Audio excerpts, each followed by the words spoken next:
இப்ப ரீசென்ட்டா சென்னையில கொத்து கொத்தா காகங்கள் செத்து மடியுதுன்ற நியூஸ் எல்லாருமே கேள்விப்பட்டிருப்பீங்க. அதுக்கான காரணம் என்னன்னு தெரியுமா?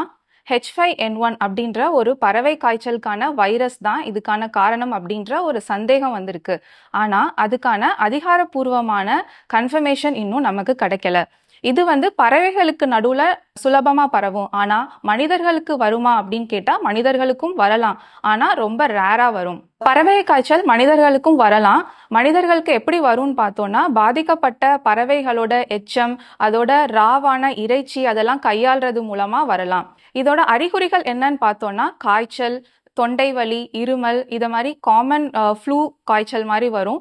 அது போக நோய் எதிர்ப்பு சக்தி கம்மியா இருக்கிறவங்க, இணை நோய் இருக்கிறவங்க, 60 வயசு மேற்பட்டவங்களுக்கு மூச்சு திணறல், நிமோனியா காய்ச்சல் மாதிரியும் வரலாம். பறவை காய்ச்சல் மனிதர்களுக்கு நோய் பாதிக்கப்பட்ட பறவைகள் அதோட டைரக்டா கான்டாக்ட்ல இருக்கிறவங்க லைக் பண்ணை வச்சிருக்கவங்க அவங்களுக்கு தான் ரிஸ்க் ஜாஸ்தியா இருக்கும். அவங்களுக்குமே எப்படி ஸ்ப்ரெட் ஆகும்னு பார்த்தோம்னா, அந்த பாதிக்கப்பட்ட பறவையோட எச்சம் அதோட ராவான மீட் அதெல்லாம் கையாள்றதுனால ஸ்ப்ரெட் ஆகலாம். பறவையோட எச்சத்தை தொடுறதுனாலயோ மிதிக்கிறதுனாலயோ பறவை காய்ச்சல் பரவலாம். இதை நம்ம எப்படி தடுக்கலாம்னு பார்த்தோம்னா, ஒருவேளை நம்ம அதை தொடுற மாதிரி அமைஞ்சிச்சுன்னா நம்ம கைகளையும் கால்களையும் சோப் வாட்டர் யூஸ் பண்ணி நல்லா சுத்தமாக கழுவிட்டோம்னா இதை நம்ம ப்ரிவென்ட் பண்ணிடலாம்.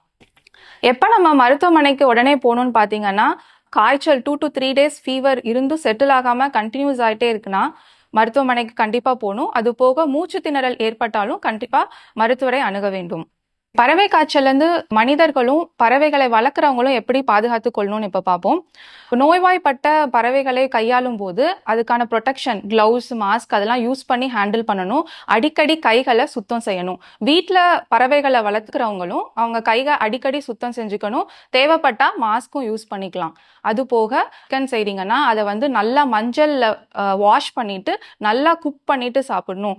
ஹாஃப் குக்டு கிரில் அந்த மாதிரி இதை கொஞ்ச நாளைக்கு தவிர்க்கலாம். இது போக நீங்க இறந்து போன பறவைகளை பார்த்தீங்க அப்படின்னா உங்களோட கைகளால நீங்க அதை கையாளாம அரசாங்கத்துக்கு, அதாவது கால்நடை துறைக்கு நீங்க அதை சொல்லிட்டீங்கன்னா அங்கிருந்து அதிகாரிகள் அதை முறையாக அப்புறப்படுத்துவார்கள். இதெல்லாம் செய்யறது மூலமா நம்ம பறவை காய்ச்சலை மனிதர்களுக்கு வருவதிலிருந்து தடுக்கலாம்.